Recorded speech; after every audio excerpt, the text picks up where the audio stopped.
non pas d'apocalypse au premier sens, mais au deuxième sens. Il y avait eu le mois dernier, au mois d'août, à Singapour, dans une communication internationale, donc un événement tout à fait intéressant. Et comme cette communication a été présentée par Thomas Seller, je vais lui donner la parole quelques minutes pour nous expliquer ce qui s'est passé, parce que c'est quand même très, très intéressant. Je le remercie d'une part d'être parmi nous, d'autre part de s'exprimer dans notre langue. Donc évidemment c'est un Allemand qui nous vient de Stuttgart, qui est chercheur en physique et que vous avez déjà eu l'occasion d'entendre. Merci beaucoup, Dominique. Bonjour. Je vais vous très brièvement raconter ce qui s'est passé à une conférence à Singapour il y a seulement un mois.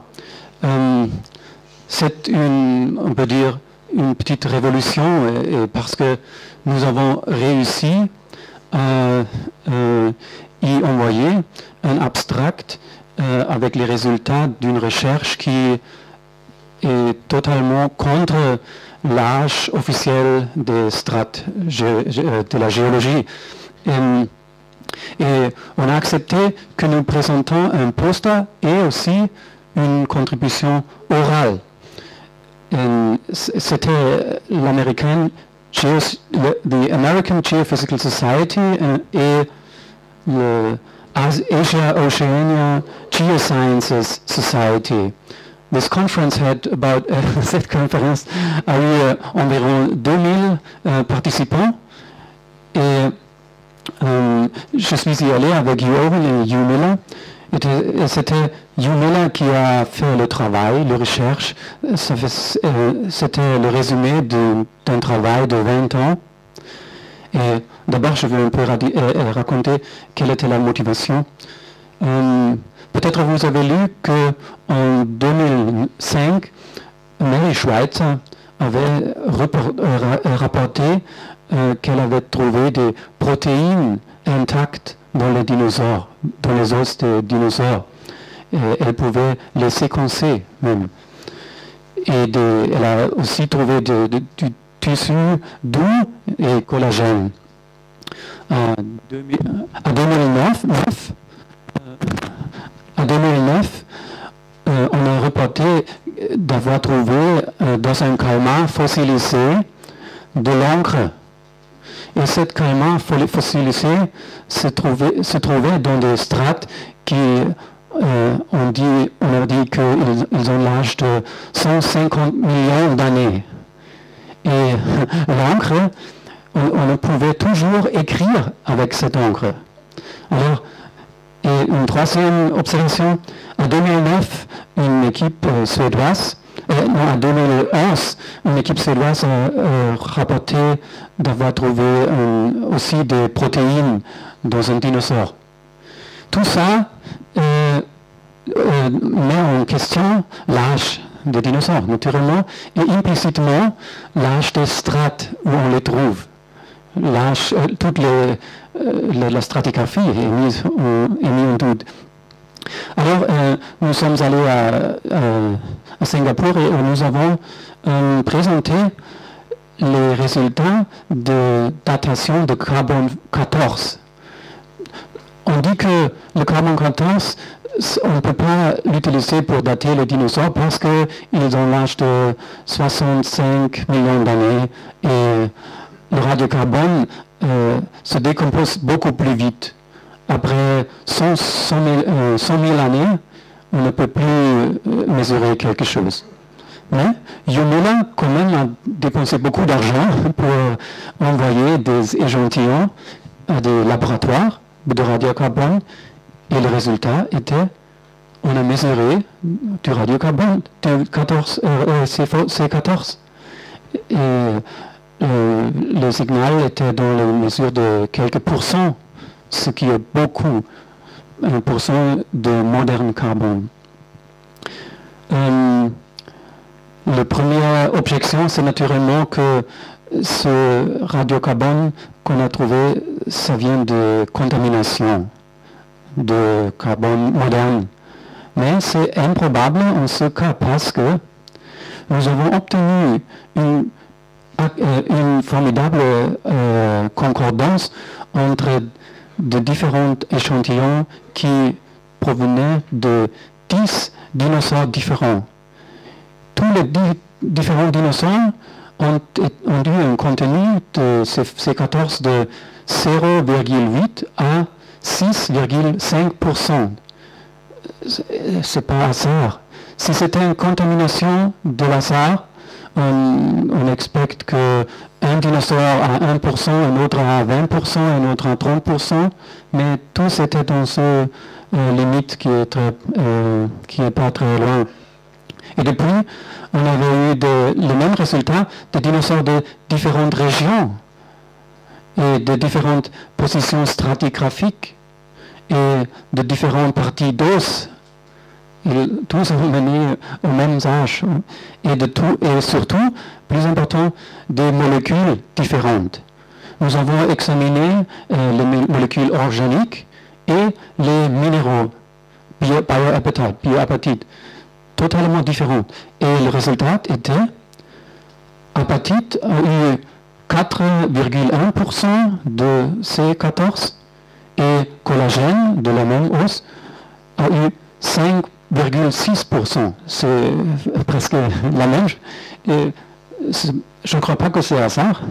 Et un autre exemple, on a comparé apatite qui avait 2,5% et biomolécules organiques 2,2%. Alors, cela vaut qu'on y va et présente les dates et on les présente pour discuter. C'est comment la science va. Si on a des objections, on peut les discuter. Mais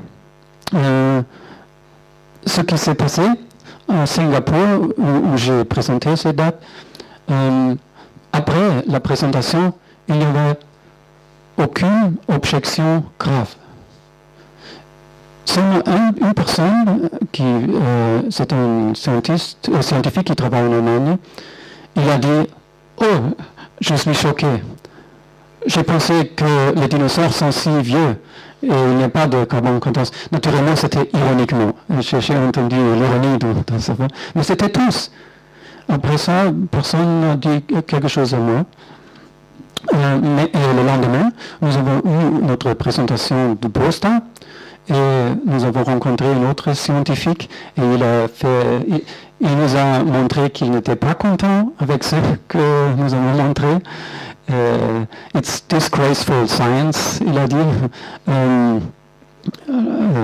C'est comment en français? Non.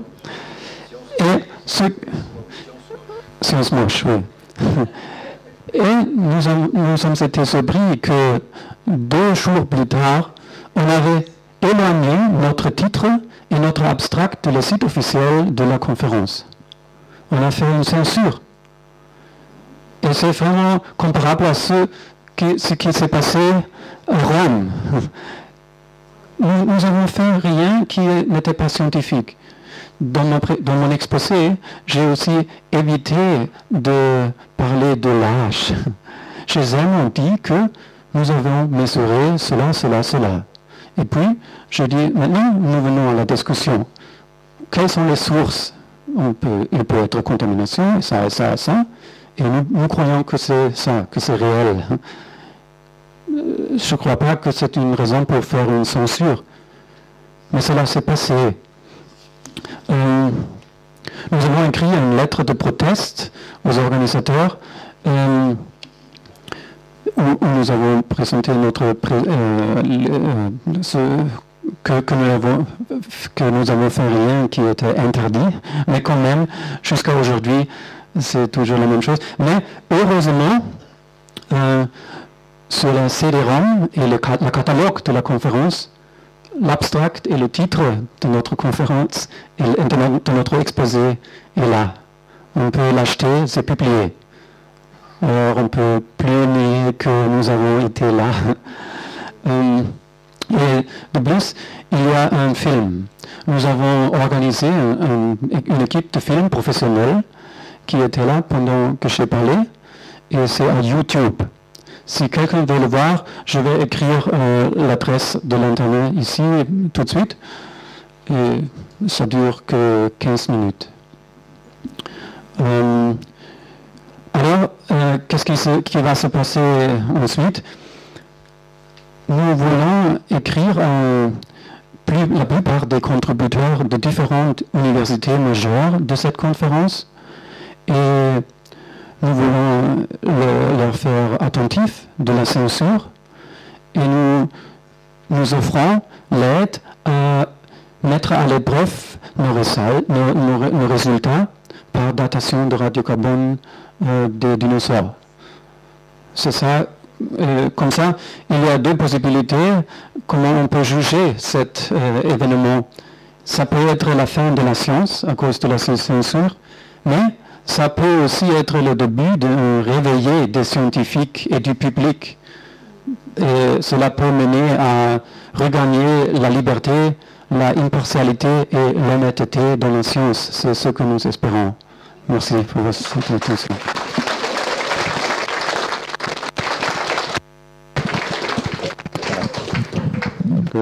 Merci Thomas. Bon, nous ne ferons pas de discussion, enfin de